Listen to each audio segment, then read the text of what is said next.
Alright, hello YouTube. Sitting behind me you can see I've got a MINI Countryman and I've got a little bit of a problem. So instead of showing me, I'm going to show you what the problem is. Let's see if we can fix it together.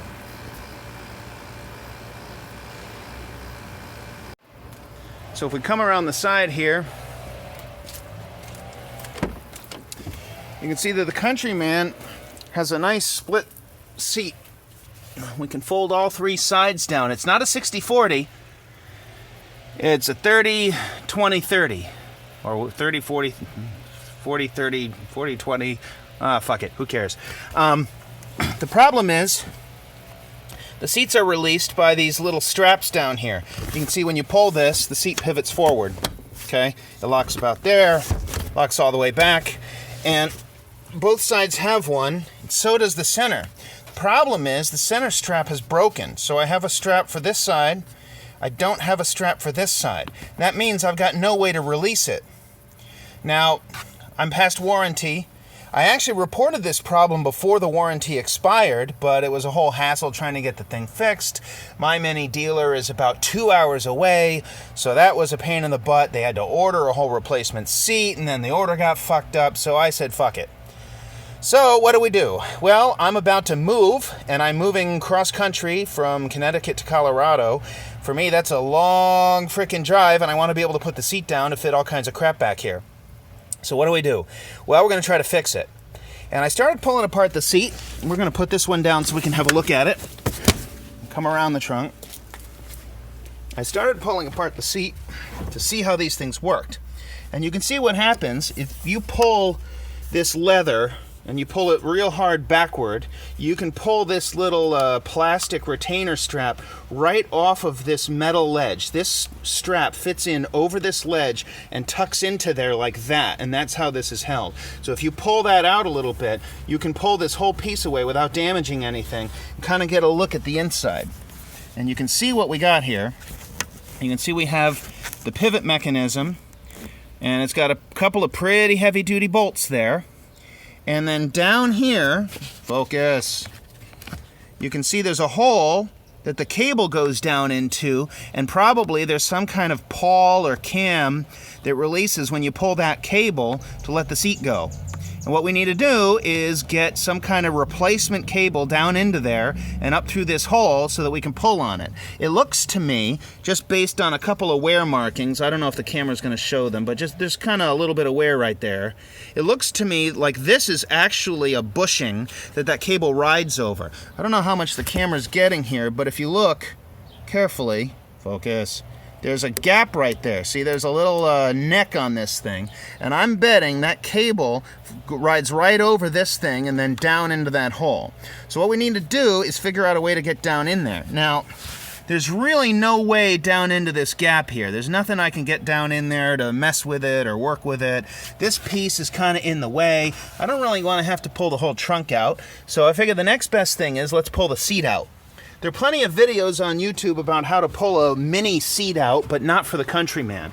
All those MINI seat guides have a center post down in the middle here for the smaller Coopers, and you pull out a couple of bolts from there and the two seats just pop out left and right. They call it rear seat delete, rear seat removal, whatever you want to call it. None of it works for this car. And the reason, I think, is that this seat is actually one big unit.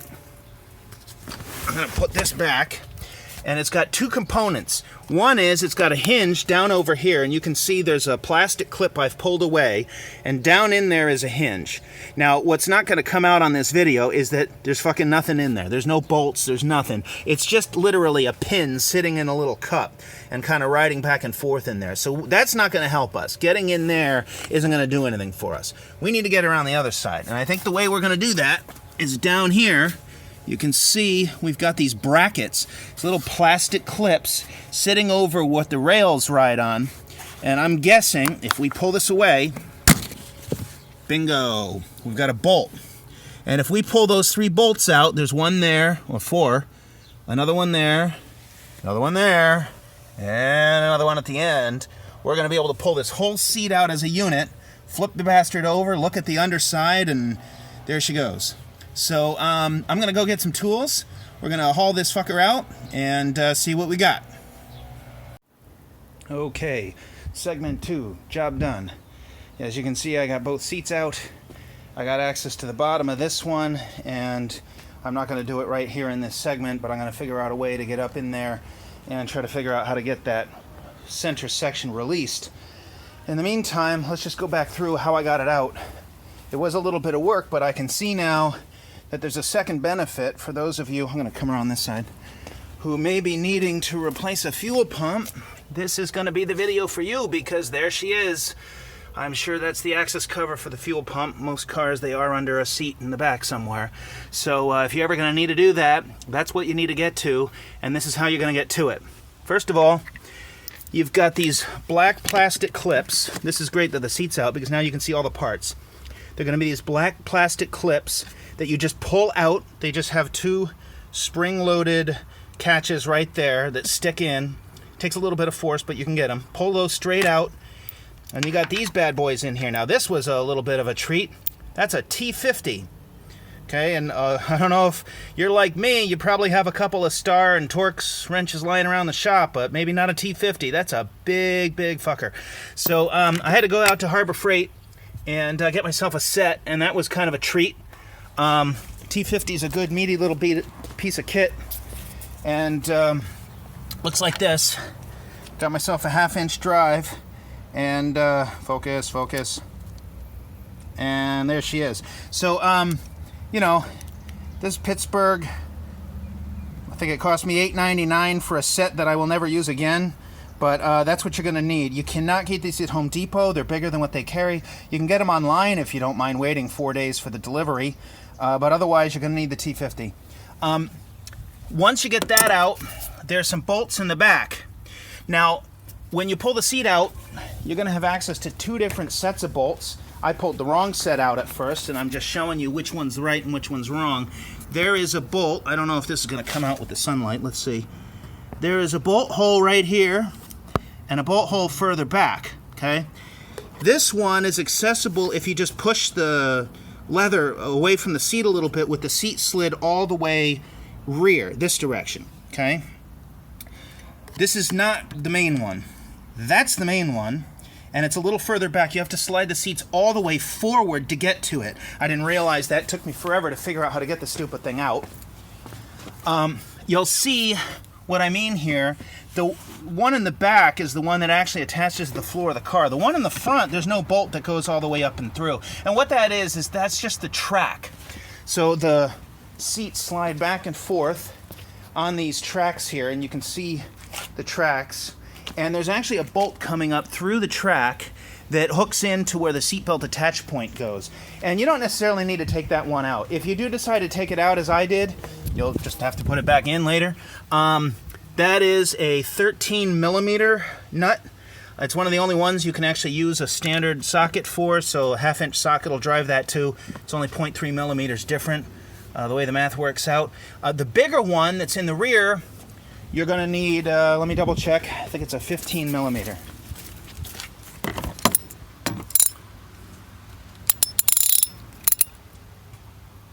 Sixteen millimeter. And that's a beefy old nut down there.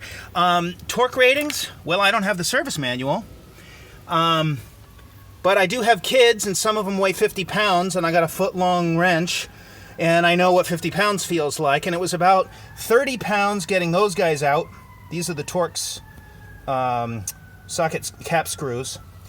And it felt like about 50, maybe 60 pounds getting those guys off.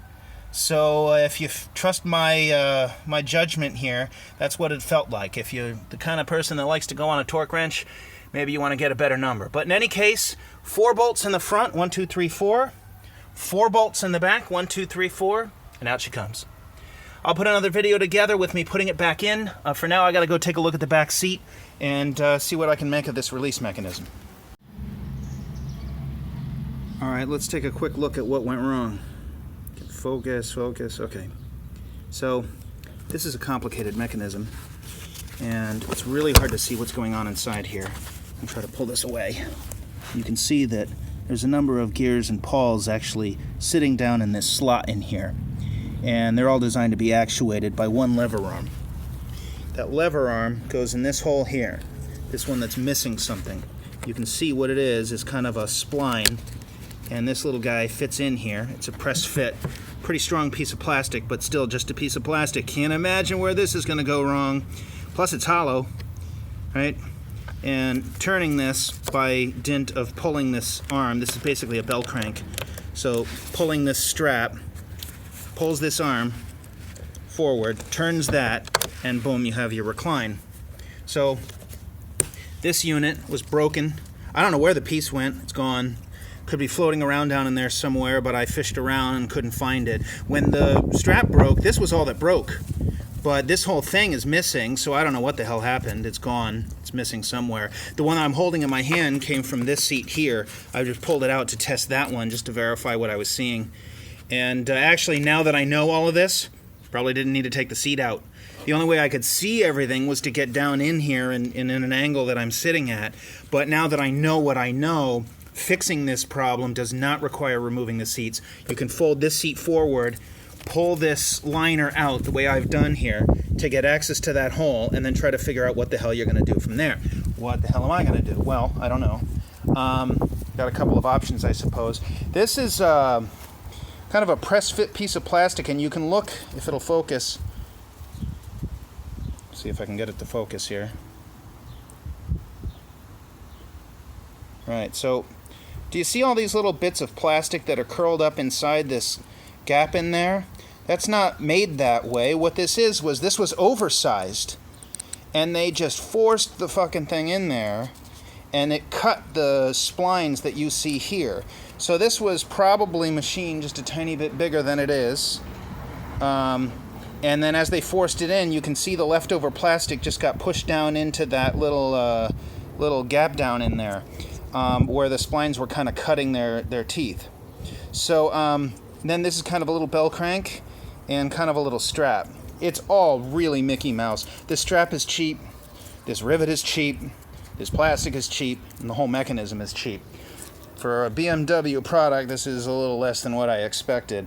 But in any event, we're going to have to try to figure out some way to get that thing to turn. Tried shoving a screwdriver in there. It is awful hard to turn, and I don't think that's going to work. So I think what I'm going to try to do is I'm going to take a piece of steel rod that's just a little bit bigger than that. It's going to be a pain in the butt, but I am going to hand cut those grooves to match the spline. I do not have a milling machine or any other way to do that, so I'm going to do it by hand. I'm just going to use this unit here as a model. You know, they look like they're about 1.5 millimeters apart for the pitch. So I'm just going to kind of cut that by hand. It's a one-time job. And then I'm going to weld that onto a piece of flat bar to act as the bell crank here. And then redo this strap. I'll probably do it as cheap as they did. Probably just a piece of something and kind of bolt or rivet or screw that in there. So I'll get down into the shop, see what I can come up with, see what I have floating around that'll fit all this stuff, and see where we are when we're done. Talk to you later. Okay, here's what I came up with. You can judge me and decide whether or not I did the stupid thing, or both of these were stupid, or both of them were smart. This is what I had lying around the shop. Didn't really have any good rod stock that wasn't there was the right diameter, so there was nothing I could do about that. I would have had to go out and buy some, and I'm kind of in a hurry. I do have a nice long bolt, and just actually a piece of threaded rod. There's no head on it. And I have a concrete anchor. Now, both of these just fit that hole. So the concrete anchor, the theory would be I'd have to carve down that washer a little bit to get it to fit, but I'd put that in, tighten that down, and that would expand out this sleeve, right? That's a slit sleeve. And this little wedge down here on the end just expands the thing out, and that would grip that like crazy. Now that's one option. My worry about that is that this thing could loosen up over time, and I don't want to fuck with it. And I'm just worried that, you know, pure friction just on those teeth may not be enough to really hold it.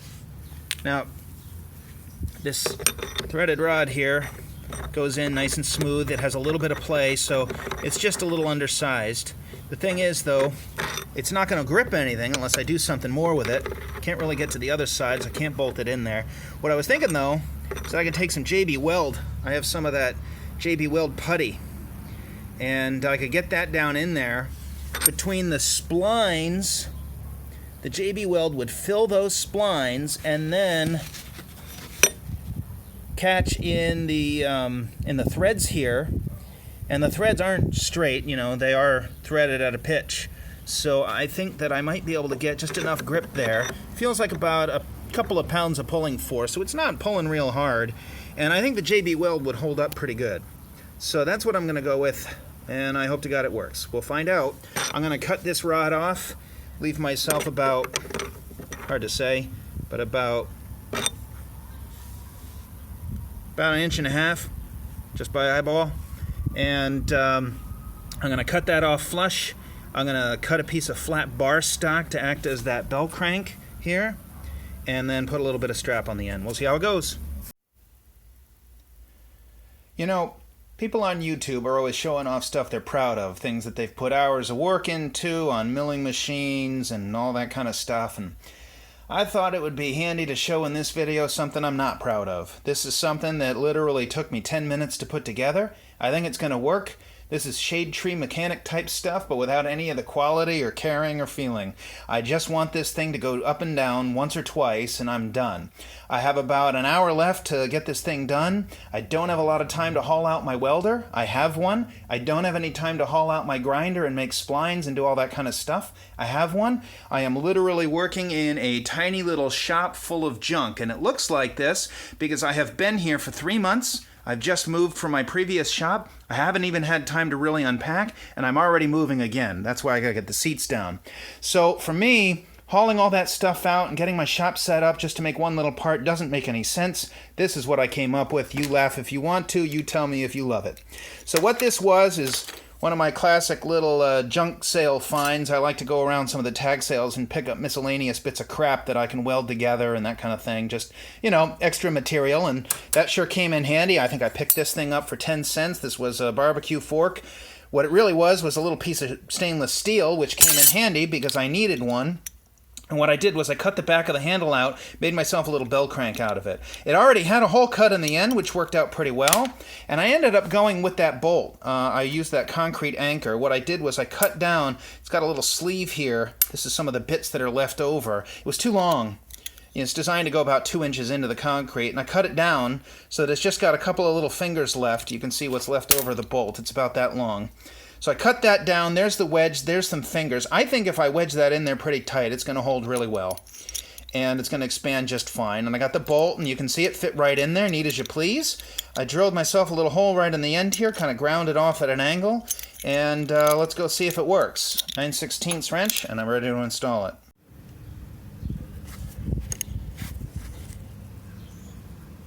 Focus. Here's how it turned out. Battery's dying, so I'm going to go quick.